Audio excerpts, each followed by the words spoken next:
everyone, and welcome back to this edition of NBC News. I'm Amelia Guerin. And I'm Ava Hurtalendi. And this is Evan. I didn't know you were a mom, Ava. Well, normally I'm not, but a few weeks ago, lots of juniors and seniors in AP Psychology took on the challenge of parenting. Lydia Lisko has the story. Not everyone is ready to be a parent, but AP Psychology teachers test their students with carrying around stuffed dolls in substitute of real babies. To test their parenting abilities, 5 AP Psychology students were asked how they would deal with the most commonly asked parenting questions. We compared their responses to a psych teacher and a real-life mom, and well, here's what happened. If I was putting my baby to sleep, it'd probably be next to a football, obviously, because that's like his own stuffed animal, and he needs it to go to sleep every night. And since he is so young, I wrap him up with a blanket so he doesn't move around too much. Pick her up, make sure she's like okay, just shake her, just like that. I would read some like picture books to her, and she would be happy and she would go to sleep. You know those like the caterpillar book? Yeah, I love that book. So I would read that to her. Kind of just put it on my counter and away from my pets so they couldn't get to it. But she would be sleeping soundly. Her eyes closed. So it's always without a blanket or a pillow on their back. That's really like the biggest requirements. And if you put them in the crib, making sure that there's like no like bumpers or pads or anything like that, and that the sheets are extra tight so that way they can't suffocate. I probably would never use a child leash. I feel like that just is very restrictive on a child. No, I wouldn't do that.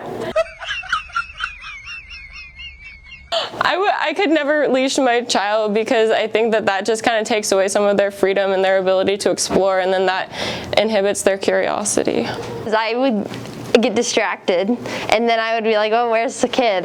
But I'd have the leash, so I could just pull it. Unless it like learns to detach itself, but hopefully it doesn't do that. Leashes make me uncomfortable because when I think of a leash, I think of like putting it on a dog, and so to put it on a child for me is just not comfortable, but to each their own.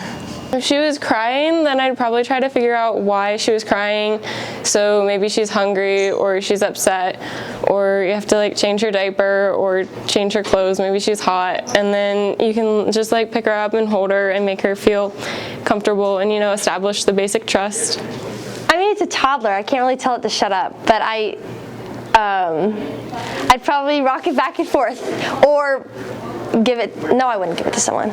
I would, just rock it back and forth.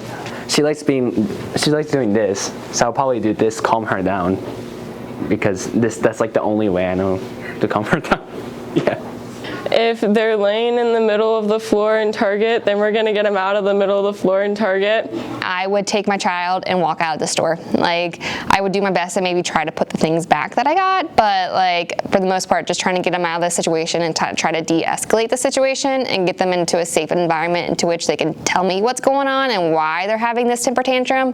Because even though they're little people, they still have like big emotions like adults. So I think it's important to like honor those emotions to see what's going on and try to give it like a safe space. The overall goal is really for them to be able to make real world connections to the topics that we're talking about. So everything is about developmental psychology, like looking at from like conception through like death and dying, but obviously we don't get to that point with the baby project, but more so just being able to say, hey, here are these stages that we talk about with like Piaget or Erickson. Can you make it a real world application with your baby? With how some of these students answered, let's just say I'm glad these aren't real babies. Maybe MHS should consider adding a how to change a diaper class to the course list. We're gonna need it. I'm Lydia Lisko, NBC News. You know, Ava, this new year holds a lot of meaning for both of us. I mean, you'll be a senior later this year. And you're graduating. There's a lot of things we know will happen in 2022, but this month, Kennedy Rader hit the halls to find out what unexpected things you think will happen this year.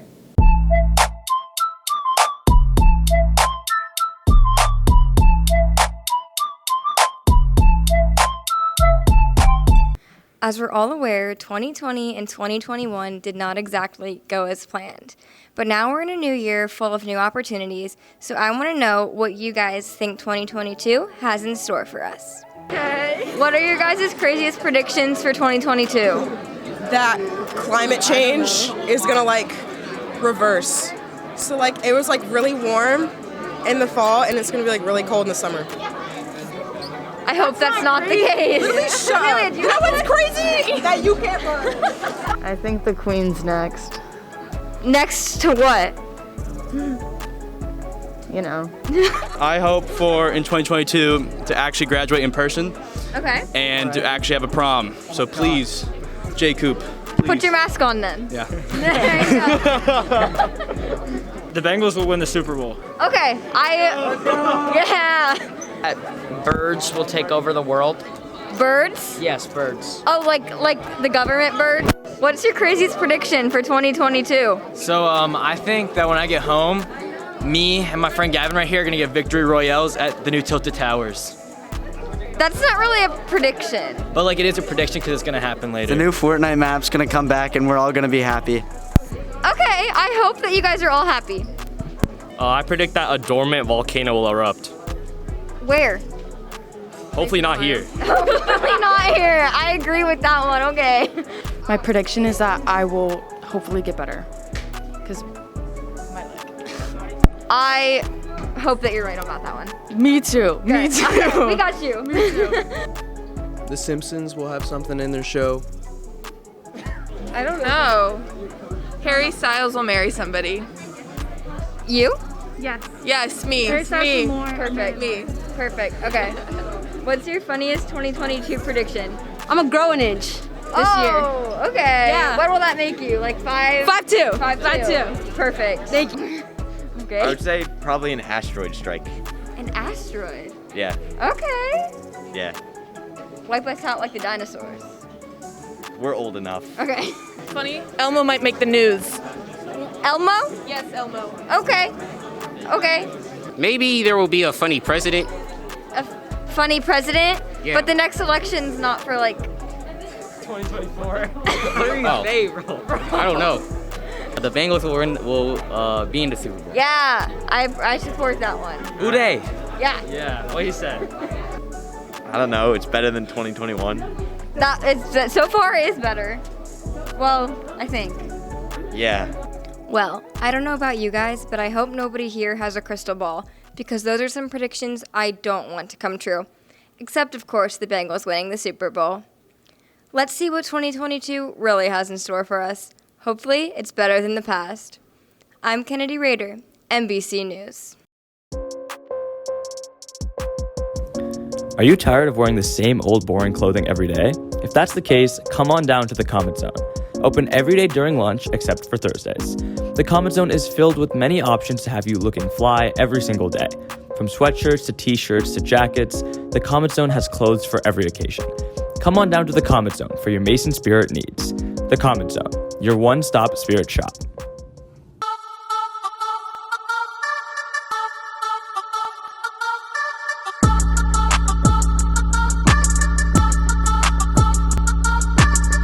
What's up, Comet Country? I'm Ben Haller. Last week, the Mason Comets women's wrestling team competed in a state dual meet and finished 7th. Now that's pretty good considering it's only their 2nd year of existence. Today, Mia Sacker has a story on the growth of the Mason Comets women's wrestling program. Just a few years ago, when a girl showed up to wrestle on the boys' wrestling team, it was kind of a unique moment that drew some stares and side comments. But that's not the case anymore, as women's wrestling is growing in popularity at MHS.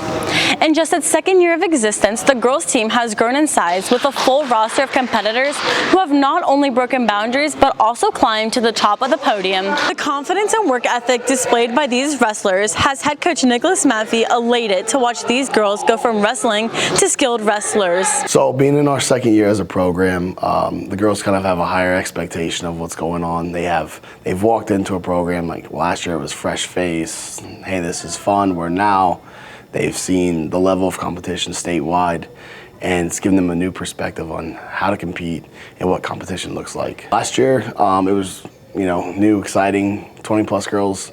By the end of the season, we were able to take 2nd place at their district and qualified 7 out of the 14 weight classes, which was a great accomplishment for the girls. Where this year, we have a little bit lower number in girls, but the girls that we have coming out are phenomenal. And right now we have 6 girls that are ranked top 10 in the state. Out of those 6, 3 of them are ranked top 5 in the state. So we're making huge leaps and bounds in terms of just not being here wrestling, but now we're turning girls into wrestlers who are, ready to compete at the next level.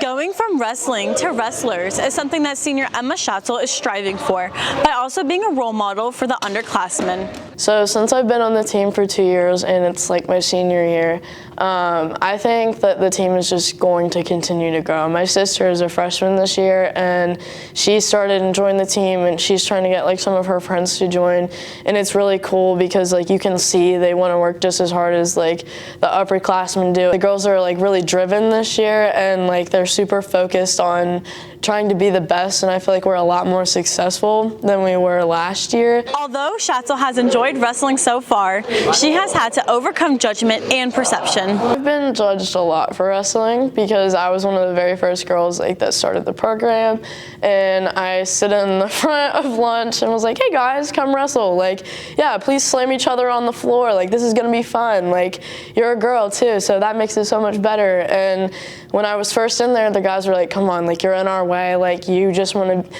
see the guys. Like, you want to keep us like out of focus. And once they found out that I was like there to work and actually like try something new and not, mess around or mess up practice and try just as hard, if not harder than them, like, they started to gain like a lot of respect. And as our numbers grew, they started to take us more serious because, we were doing the extra laps, we were doing the extra push-ups, we were doing what they do. Just a year ago, Mappy would have been happy to see a group of girls report to wrestling practice. Now fast forward to this year. The team has achieved numerous wins and has even climbed to a state ranking. The future is bright for women's wrestling as the Ohio High School Athletic Association decided to officially recognize women's wrestling as a sanctioned high school sport that can start to compete for state championships in the 2022 and 2023 season. With their incredible enthusiasm and work ethic, it's just a matter of time before another boundary will be broken and a Mason Comets women's wrestler will ascend to the top of the podium and see her name go on the wall as an Ohio State champion. I'm Mia Sacker, NBC Sports. It's back. You may be wondering what I'm talking about, but after a 2-year hiatus, we're finally bringing back the popular Game Swap segment. This is where we pull a little switcheroo and put Comet athletes in a position to play a different sport they're not really accustomed to. In this segment, Jenna Skidmore hits the ice and the dance studio. You gotta see this.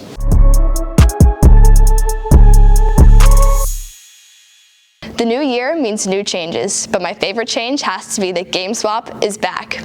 I'm here today with ice hockey captain Will McDonald and varsity dance team member Becca Kling, who are here to switch spots and put their knowledge of a different sport to the test. So, are you guys ready? Let's do this. Ready, yep. Let's get to it.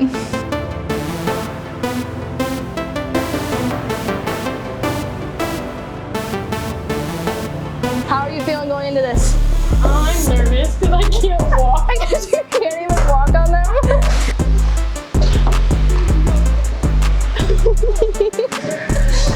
One eternity later. So the first thing I'm going to try to teach you is a slap shot. You just want to kind of glide into it and then hit it.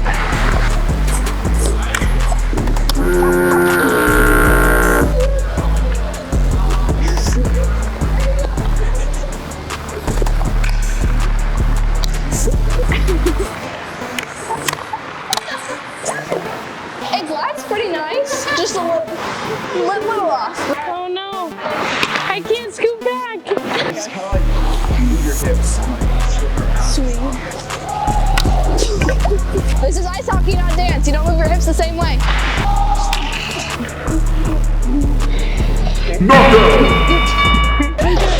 I mean, I guess falling also counts as a stop of some sorts, right?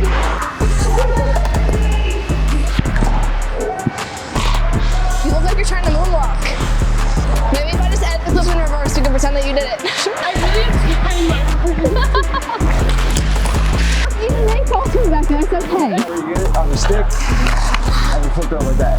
It's like flipping a pancake. I feel like I'm cutting pizza more than flipping a pancake. Now you're the pancake. There you go. Yeah, you did it! Yeah! That was awesome! I think you're ready to play pro. Me too. do you think you did? I don't think I did that great. I'm a little sweaty. I fell quite a few times. Oh no! I tried my hardest. There you go, yeah, and that's all you can do. So how do you think Becca did, this being her first time? For her first time, I thought she did pretty good. What would you give her on a scale of 1 to 10, 10 being the best? I'd say solid 4. I'd say solid 4. It's a good thing Becca dances in the studio and not on the ice rink. This swap was pretty rough on her end, so let's see how Will compares in his dance team debut. You're on the ice rink, which is kind of your natural territory, and now this is foreign, so how do you feel going into it? It's definitely going to be a new experience, but I'm looking forward to learning something new.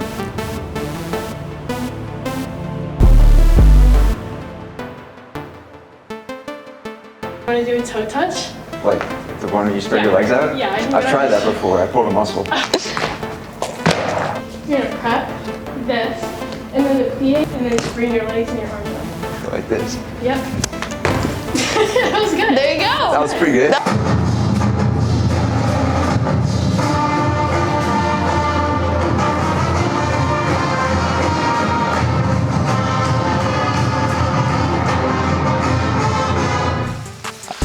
There's no way I'm gonna remember all that. It disappeared. One eternity later.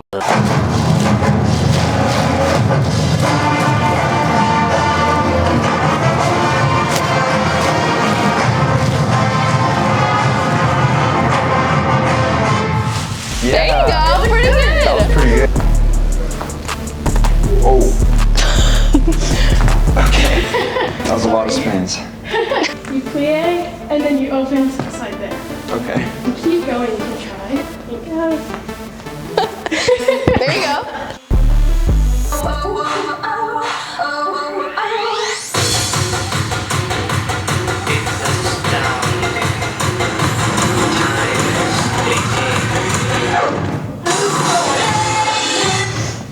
Oh man. There you go, just gotta just drop, just like that. That looked terrible.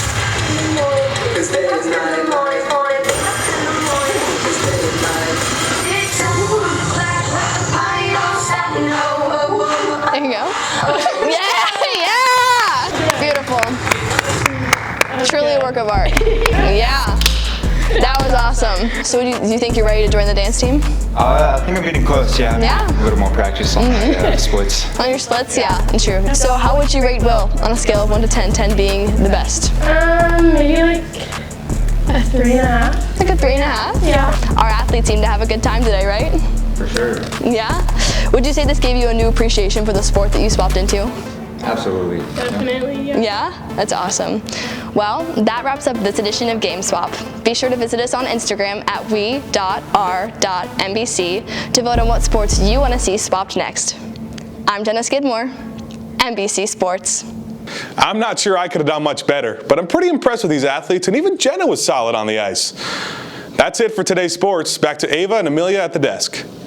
Well, that wraps up this edition of NBC News. As always, we're committed to bringing you the news of students making the news. We couldn't have done it without the hard work of our fantastic casting crew. From everyone in front of and behind the camera, I'm Ava Hurtalendi. And I'm Amelia Guerin. We'll see you next time.